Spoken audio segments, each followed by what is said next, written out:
Hi listeners, this is Deborah from Mystic Wolf SOULCRAFTS. Welcome everyone to Mystical Tea Time, where we drink tea and we talk about all things ascension and spirituality.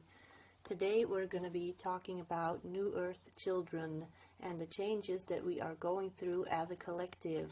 This is my third attempt trying to record this video for you today. I think we're still kind of in like the Mercury retrograde shadow. I don't know, but electronics are still acting kind of weird for me. Are they acting weird for you still? Let me know in the comments, because my electronics are still acting super weird. Anyway, for those of you who know me, welcome back. For those of you who are new, my name is Deborah, and I'm a multi-dimensional channel, a healer, intuitive artist, and writer. If you want to stay up to date on all the podcast episodes, make sure that you go to anchor.fm/mystical tea time, and there you can find all available podcast links such as Spotify, Apple Podcasts, Google Podcasts, and more, or listen by subscribing on YouTube. This is Mystical Tea Time, and I don't know about you, but I'm a real tea drinker. I love tea, all kinds of tea really, and I'm drinking a green tea right now, so let's get started. About a year ago, I uploaded a video onto my YouTube channel that's titled Lightworkers Raising Lightworker Children. I recorded this last year, and I just wanted to add too that the children that are being born now are being bombarded, truly bombarded with crazy energies and shifts and changes and chaos. 2020 will be a year that many will remember for a very long time, and it's already been really hard on us, so you can imagine what this is doing to our children. And I think it's very important to remember when we deal with our children that they don't know what's going on. They just feel that all the stuff is influencing them and they don't know how to express it. So we may think that they don't notice, but they really do notice everything. I have a bachelor's degree in early childhood education, and I've worked with children in 3 different countries. And I can tell from experience that you just cannot compare the children that are being born now with the children that were being born 30 or 20 years ago. There was a first wave of indigos, which was really a minority, and I am one of those kids. I'm now 33 and have children of my own, but I felt very lonely growing up and misunderstood. The high-frequency kids now are really becoming the majority. I can tell that my daughter has way more friends that are like-minded than I ever had at her age. I was going to have my friend Mina on today to talk about how the planetary and lunar energies influence our children, but something came up, so she'll be joining us another time to talk about this interesting topic. This is a topic that will come back every now and then anyway, because I'm writing a book about this, as some of you may know. But right now I'm going to go to the video that I recorded last year. Here is an excerpt from the video titled Lightworkers Raising Lightworker Children. So, the title for today's episode is The First Real Generation of Lightworkers, Raising Lightworker Kids. There have been lightworkers before raising other lightworkers, but not on such a massive scale like there are right now in this time of ascension for our planet. Right now, these children are coming in massively. They're just coming in everywhere, and it doesn't matter in what kind of social class you are. These children are just popping up everywhere. As a collective group of souls, basically, they said, okay, this is the time to be born on Earth. They're basically volunteers. It's like Dolores Cannon. I've already mentioned her before. She's the person who came up with the whole QHHT, quantum healing hypnosis technique. And basically, what she does is she brings people back to a state of deep hypnosis, and all these people go back to their time before incarnating, like the time before they were born, the in-between space, in-between lives. And these people all say, we heard the call, the planet needed us. The planet needed all these old souls. I know that I've mentioned Cryon before too, Lee Carroll, who channels the entity Cryon. And he talks a lot about Lemuria and the Pleiadians, and he talks a lot about volunteers too, and old souls coming into the planet to help ascend the planet. And if you have kids, then you know that your kids are nothing like the children that were being born 20 years ago or like 30 years ago. You can see that they're a different kind of child. They're just completely different. But basically they're more transparent, they're more open and pure, and you can basically they're not scared either. I think most people have heard of the Indigo children. That's like the first real esoteric term that was being used for different kind of children that were incarnating on the planet. And like usually these children, when we read about them or hear about them, they're like born in the 80s and 90s. Those are the Indigo children. And then we have the Crystal children, and they're born in the late 90s, early 2000s. Then we have the Rainbow children, and like they're born starting in the like 2010, 11, 12. But I think children now, the children that are being born now in like starting, like my daughter is going to be 5 years old. She was born in 2014. I don't even consider her a rainbow child anymore because I think she's different. She's even more different than the description of the rainbow children. And they're just constantly evolving, constantly. They're sending old souls that have so much experience, and they're sending them to parents that also have had similar experiences, but it's still a challenge to receive these children and to guide them. And that's what I wanted to talk about today, because there's two sides to this whole story. We have these children, and they are such pure, open channels of source, and they can be quite challenging for parents, even old souls. Like, 'cause if you're listening to this, then you are an old soul, because you're not going to be interested in self-development, spiritual development stuff if you're not an old soul. But even for us, it is sometimes really challenging to know how to handle children that are so special, so pure, so full of source energy, and constantly mirroring everything about you to yourself. Everything that you don't want to see, these children are constantly showing you. And that is also why they're here on this planet today. They're here to help awaken the population, and they have to be able to be with parents that can help them develop in a way that they can fulfill that mission.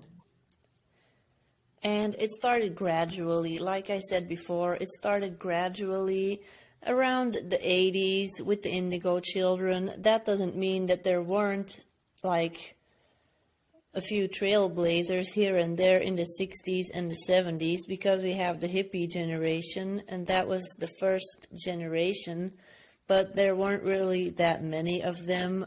And in the 80s and 90s is when the Indigo children were being born. And even though those children already were choosing parents that would be able to kind of support them in becoming the best version of themselves, they also chose challenging situations.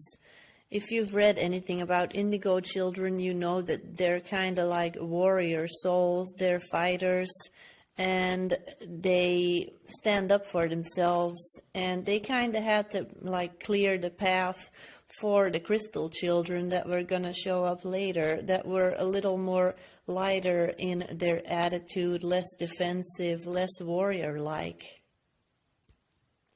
They both have the same thing in mind. They both just want to be able to be more of themselves, their pure soul, source energy incarnated in a human body without any limitations, able to develop themselves. That's the goal of both the Indigo child and the Crystal child, but it was just more difficult for the Indigo children. That is why they made sure to send souls that were ready to basically fight and argue. And a lot of these kids had tough childhoods. They didn't really get along with their parents because they were constantly challenging their parents, challenging their surroundings. They were often labeled as that's like the ADHD generation. That's when the term ADHD started popping up a lot. I'm sure if you're in your late 20s now or in your 30s, then you're more than familiar with the terms Indigo children and being labeled as an ADHD child. And you probably grew up feeling very frustrated and feeling very alone in your spiritual experience as a child. 30 years ago, I felt really alone. Like in my experience as a child, I was a highly sensitive child. I didn't know a name for it yet. I just knew that I sensed everything really deeply. And like it was clear that I was feeling like experiencing things completely different compared to people around me, like the kids around me. I didn't really feel like I fit in. I learned to shut down my gifts and experiences and to just experience them in secret. I read books and I didn't talk about it. I had experiences that I didn't talk about, angel contact that I didn't talk about, and it was kind of lonely to grow up as an Indigo child in the 90s, and I'm sure that all the other Indigos listening to this agree. The term Indigo is just a name basically because all it means is that we had to fight a little harder because there were just less of us. There were less of us on the planet at the time, so it was a little harder for us to find like-minded people. It is so much easier for these new Earth souls, these new Earth babies that are incarnating, because there's way more of them. They're going to find each other faster. They're going to make friends that are more like them. And I can see that with my own daughter, that she has an easier time finding friends that she can connect with on levels that I had a hard time with finding like-minded people at her age. We did usually end up with parents that were more spiritually aware and spiritually open, but even they were one of the first ones, so they kind of had to shut it down and had to fit in and had to act normal. My own mom was one of those early light workers, and she had to raise me, and I basically showed her all kinds of stuff that was very frustrating for her. My behavior was very frustrating because I was an old soul, very frustrated with the system around me. So that caused a lot of problems for her. These kids are often very frustrated, and that is not easy for the parents that have to raise them. The term highly sensitive child that was coined by Dr. Elaine Aron. Only I think that term was only invented around the late 90s, and that opened a lot of doors for a lot of Indigo children, even though she officially doesn't want to be associated with like spirituality or the spiritual research around high sensitivity. She's purely scientific, which is also a really good angle of looking at this, because spirituality and science have more in common than a lot of people realize. There's always both sides to each topic. You can look at everything in a scientific way, and you can look at everything in a spiritual way, and you can link the two together, which is something that is going to happen more and more in the future. Anyway, back to Elaine Aron. So she wrote the book, The Highly Sensitive Person, and when both me and my mom read that book, a lot of things changed for us. We could look at things in a completely different perspective.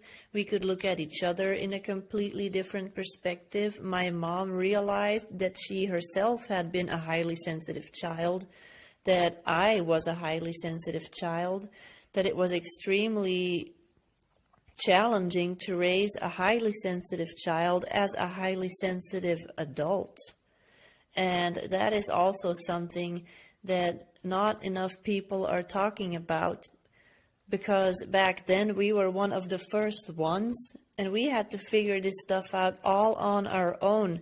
Right now there is so much more research about highly sensitive people, about indigo children or starseeds that are incarnating, fully remembering their past lives, fully remembering their starseed heritage.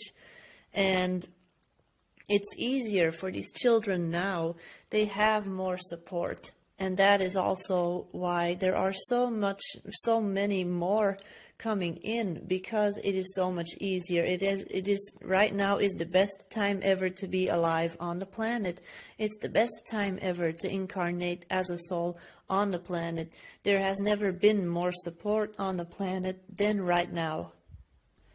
I remember if I told a story when I was like 5 or 6 years old, if I told a story that sounded a little bit too much like fantasy, like if I would mention angels or fairies or creatures, then like the normal reaction would be, oh, you have such a vivid imagination.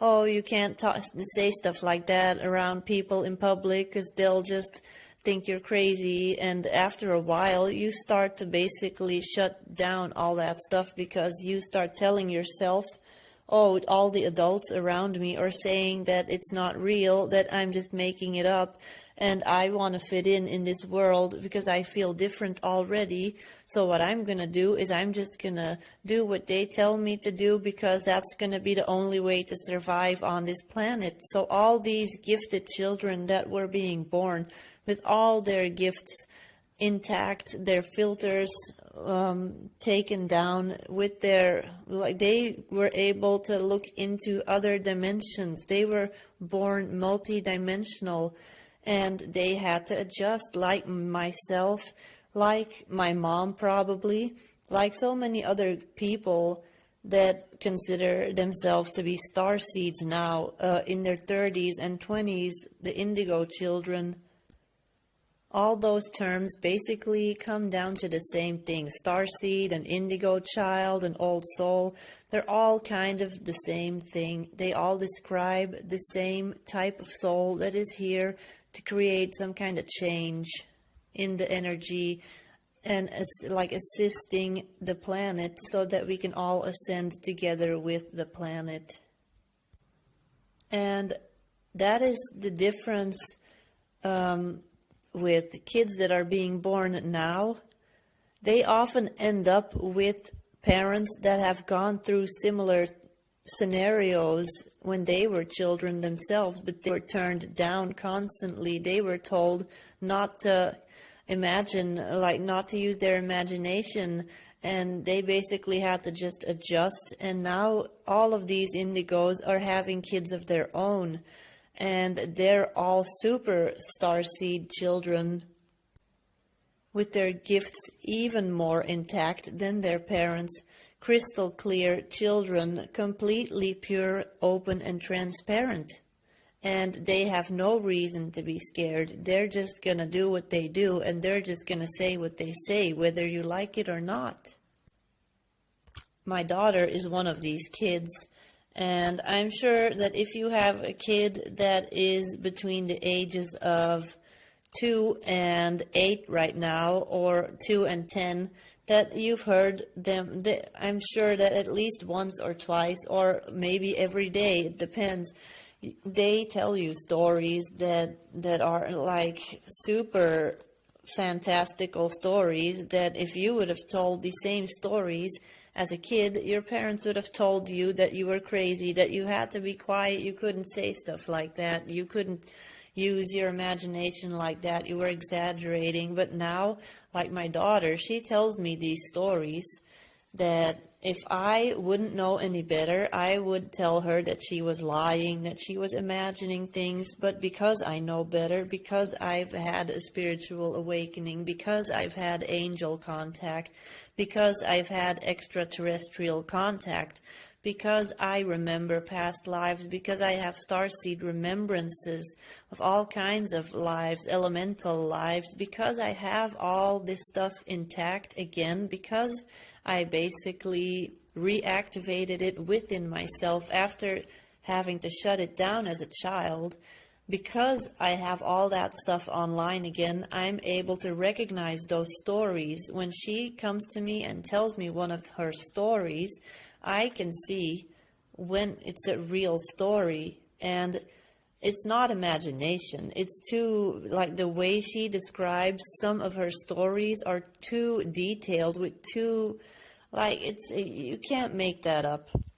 She's 4 years old. She's not going to make up the stuff she tells me sometimes. She makes drawings of angels, and I have never told her about certain angels or their aspects or associated color rays or anything. And here she is drawing angels, and I ask her, oh, who did you draw? And she says, oh, that's Michael, and he's blue. Oh, and that is Metatron, he is purple, and all kinds of stuff. And then she tells me that they come into her room at night and they heal her. That's not stuff that she could have gotten anywhere. I do tell her about angels, but I never told her about any of the colors or anything. That to me tells me that she's clairsentient or clairvoyant, that she knows that the color blue is associated with Archangel Michael. And then she'll tell me stories about, like, she describes these extraterrestrials to me like super detailed, benevolent extraterrestrials, let me tell you, and they come into her room and they heal her. And she'll describe stuff to me like a world that has a bunch of crystals on it. It's like basically she's describing her starseed remembrances to me. She's describing mermaid lives to me. Like recently, she told me this story. We have this little Japanese teapot, like a tea set that we have over here. And she tells me, oh, that's what the Boomas have, the Boomas. And I'm like, what, the Pumas? What are you talking about? I thought she was saying like a puma, the animal puma.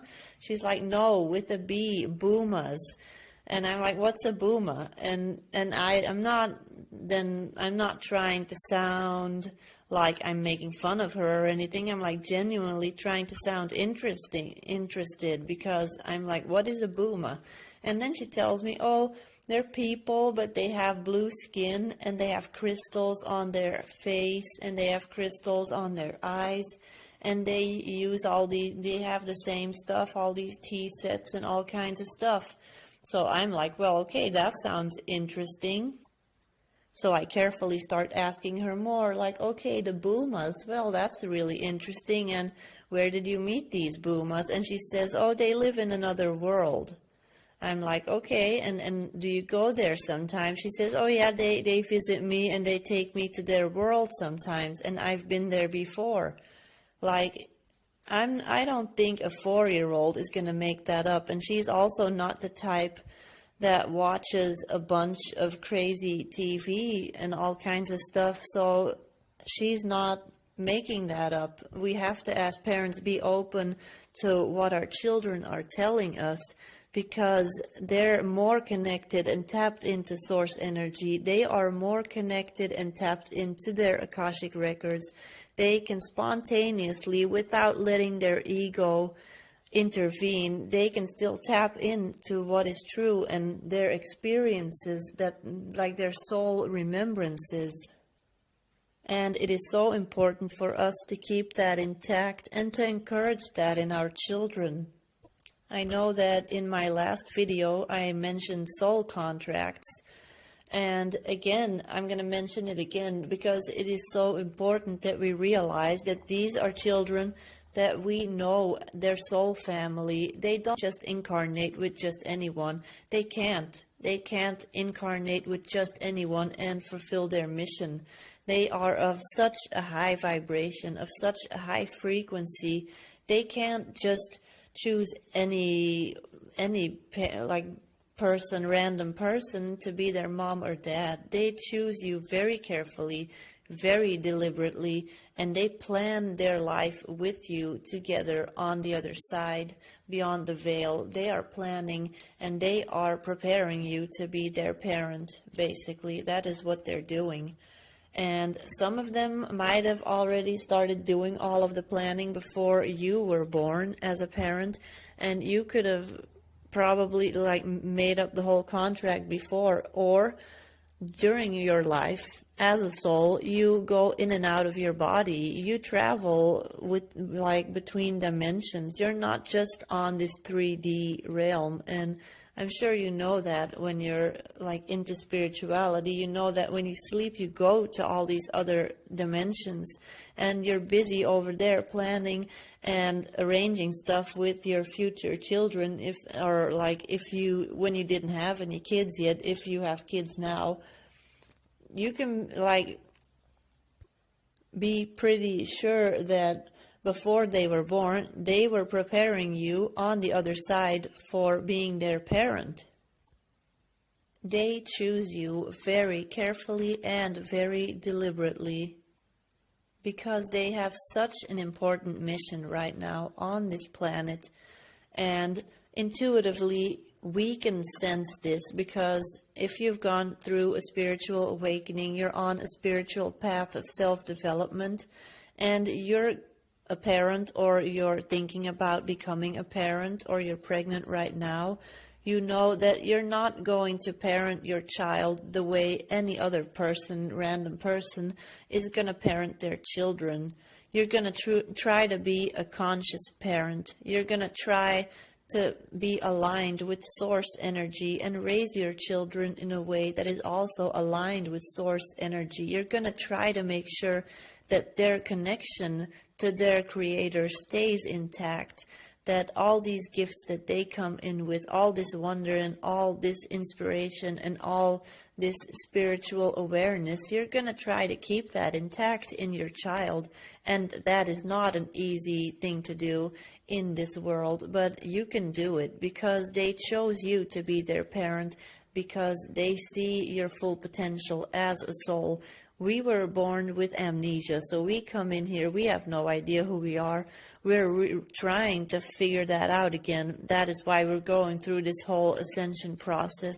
We're trying to remember who we are. But our children actually remember who we are.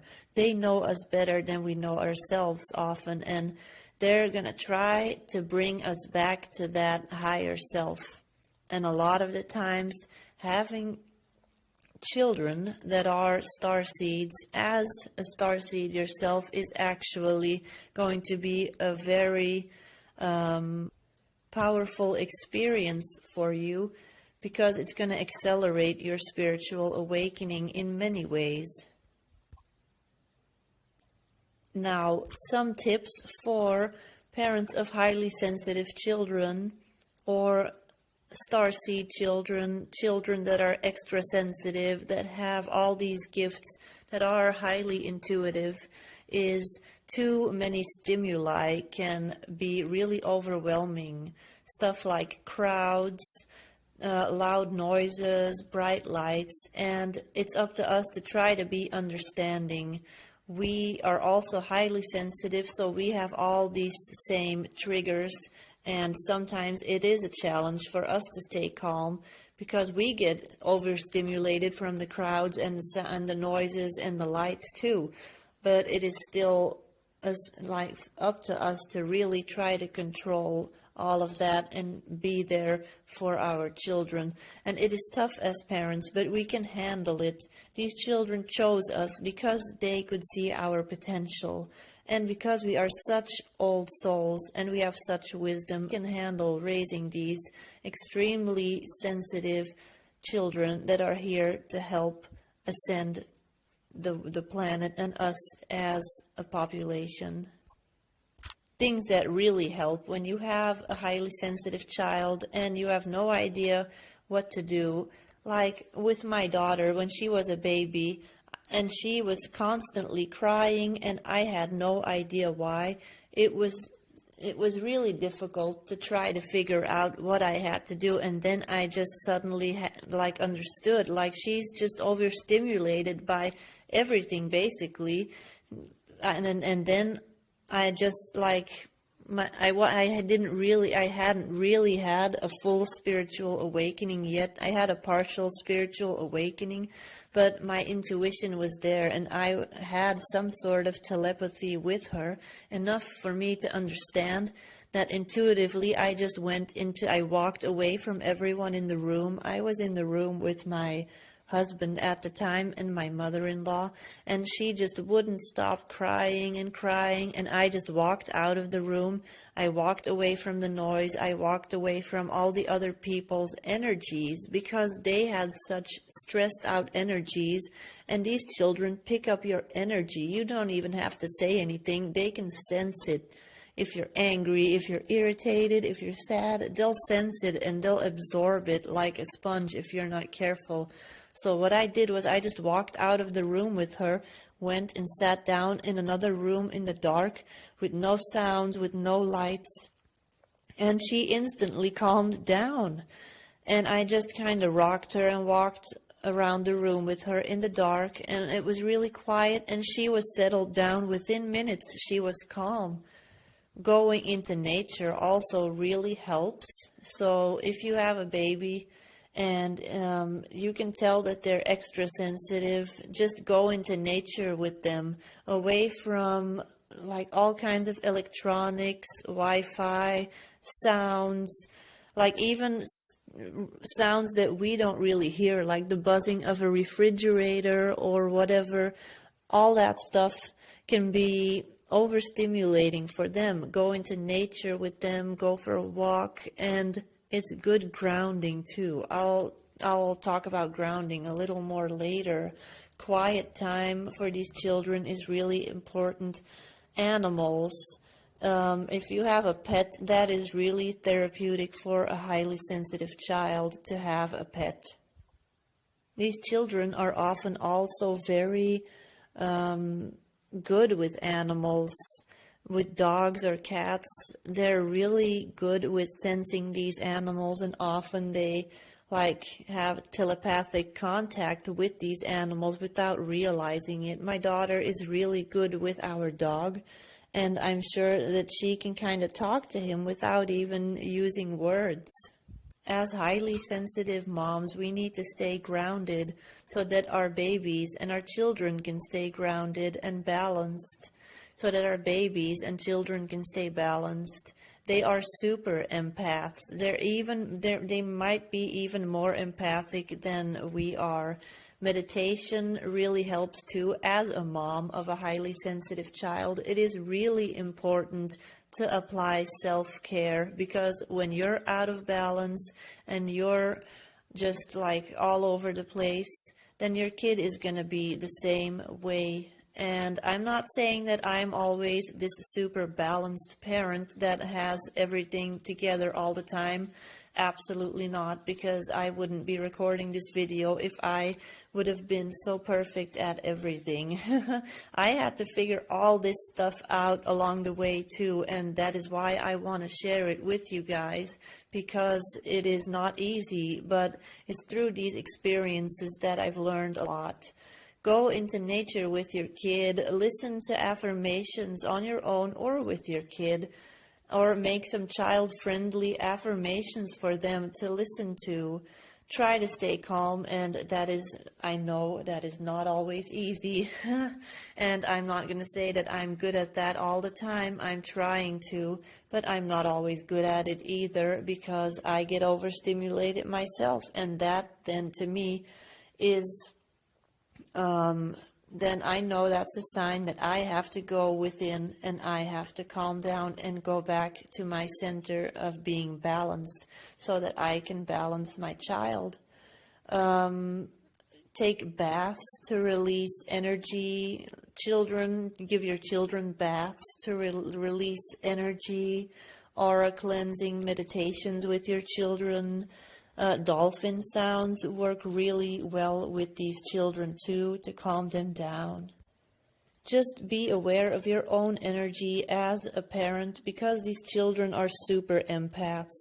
And I know that right now I sound like I'm this perfect mom or something. I'm sure that if some of my friends were listening to this podcast right now, or my partner, that he would say that this is completely crazy. You sound like this perfect mom who is telling all these other moms how to raise their children and be all spiritual and have these super spiritual, enlightened children. But that's just one side of it, and that is not why we're here on this planet. We're here to experience all this contrast and learn from all this contrast. I've mentioned Abraham Hicks before. And that is what I want to say to you guys. I'm not the perfect mom. I'm open. I'm transparent. Part of being spiritual is being completely open, being transparent, owning up to those shadow aspects. I am not perfect, but I do admit that I am working towards being more perfect, a more perfect version of myself. There is no one kind of perfect.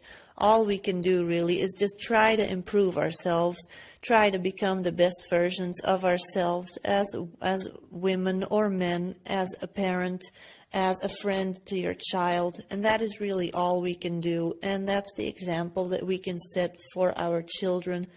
And like earlier before, my daughter was really challenging me, and I was actually not having a great day. I was not really balanced, so then my reactions to her, which weren't perfect, were showing me that I had to admit that I was out of balance and that I had to work on that at that time. So me and her sat down, we talked. And it's perfectly possible to talk to a 4-year-old in a spiritual way, in an open way, in a transparent and honest way as a parent. And talk about your emotions. And talk about how we can improve those situations so that they don't happen again, where she gets overstimulated and where I get overstimulated, and we're both just basically an overstimulated mess yelling at each other. That is a situation that, like, a lot of people would yell at their kid and then they just wouldn't talk about it anymore. They wouldn't mention it anymore. Oh, it's over and done with, whatever. I don't do that because I recognize that my 4-year-old is a very old soul and she deserves more respect from me than that. So I will go up to her once I am in balance again and I will say stuff like, remember earlier when we were arguing, I recognize that I was wrong and that I shouldn't have reacted the way I did. That was wrong of me. That was not a balanced, respectful way of treating you in that moment, and I would like to apologize. And the result that I get from that now is that I have a child, a 4-year-old, who will have a meltdown or a tantrum, and I allow her to have her feelings and to experience her feelings. And once she's more in balance and calmed down, she will come up to me and she will tell me, remember, Mom, when I yelled at you a little earlier? I'm sorry because I really didn't mean it like that, but I was feeling very overwhelmed, or I was tired, or I was hungry, which often in these children can result in them becoming overstimulated and having a meltdown. And she will actually come up to me and tell me, look, I want to talk about these feelings with you, and I want to make sure that you know that now that I'm balanced again, and I feel more in balance, and I was able to process those reactions that they were wrong, and I'm apologizing. And that makes me really proud as a mom of one of these children, that I'm teaching her to communicate in an open way, because I'm showing her an example of, like, look, I might not be perfect, but I am trying to show you what it's like to have an open communication and talk about emotions. So we just have to be really aware of our energy as empathic parents. And because we have such empathic children, they really are super empaths. We have to make sure that we are in control of our energy as much as possible. And we can do this proactively by meditating every day. And it is possible with children. It really is possible with children. It just takes a little bit more organizing and stuff. By going out into nature with our kids, like I mentioned before, doing spiritually clarifying activities that all involve flow state. If you do stuff with your kid that basically turns on their creativity and you get involved with them, put your phone away, turn your Wi-Fi off, and just do something fun with your kid, that's being in the flow state. That's becoming balanced. That's creating balance within your child and within yourself as a parent. And that's also feeding that intuition and that high sensitivity that you have and that your child has. And honestly, even if you think you're kind of a mess half of the time and you're not really the best parent, you're being really hard on yourself. I am really hard on myself a lot of the time.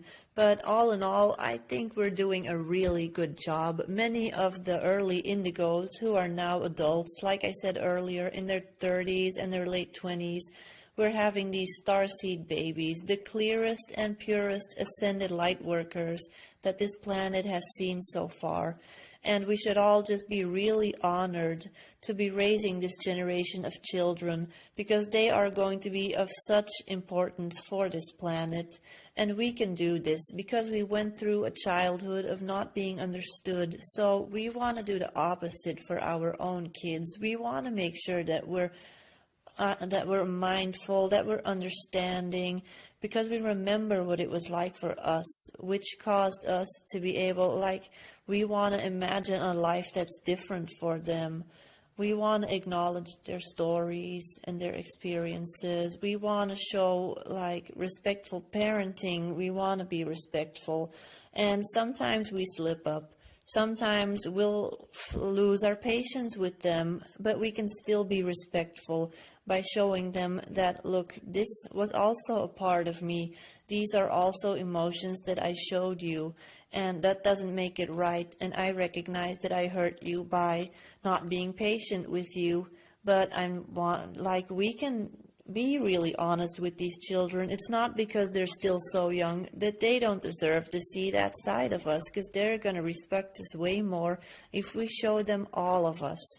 And not just the happy parent or the angry parent that then just sweeps it under the rug and doesn't talk about it anymore. No, that's not how we're going to build transparency with these children. I could talk about this for hours and hours, really, because it is such an important thing in my life and so present in my life right now.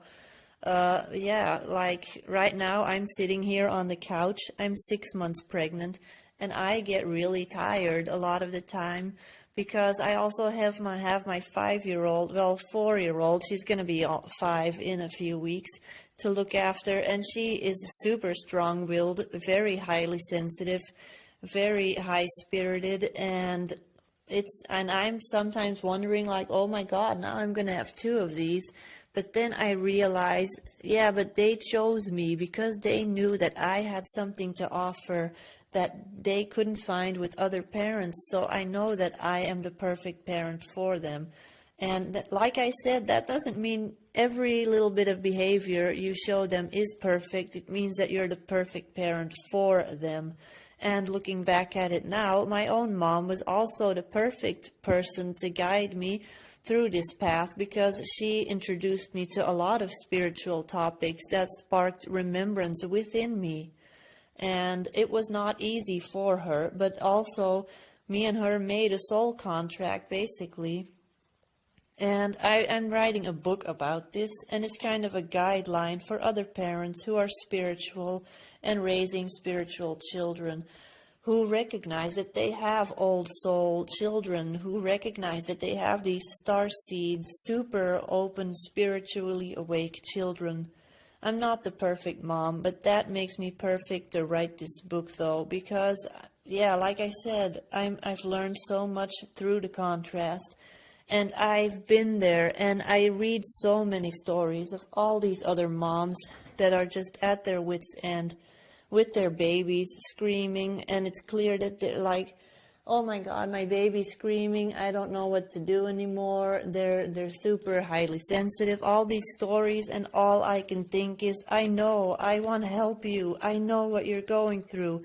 And I decided I need to write all of this down in a book, because there are so many women out there who would benefit so much from reading about my experience, and how we should really be looking at raising these children, what, like, the soul contract we made with these amazing souls, and what a sacred task it really is for us spiritual moms to raise these high frequency souls in this time of ascension on this planet right now. And that is also why I want to call this book Spiritual Mothering, because it's really for moms or dads. It's called mothering, but whatever. It doesn't even matter, for parents who want to raise children that are in align, like that want to keep their children aligned with Source, that want to raise them to fulfill their mission here as sacred starseed souls. So that was my video from last year. I still really support the message that came through a year ago and really wanted to share it with you guys again. And that's it for this week. I'm glad you decided to tune in and join me for this episode, and you can connect with me on my Facebook page and Instagram and website, and all details will be mentioned below in the description box. I'd love it if you commented to let me know what your experiences have been with your new Earth children, especially with all these energies that we have had influencing us lately, like all the planetary alignments, the lunar eclipse that happened a few weeks ago, and just all the chaos happening in the world with the COVID-19 virus. How have all of these things been influencing your children? If you want to stay up to date on all the podcast episodes, make sure to go to anchor.fm/mysticalteatime, and there you can find all available podcast links, or listen by subscribing on YouTube. I'll see you next time. Bye.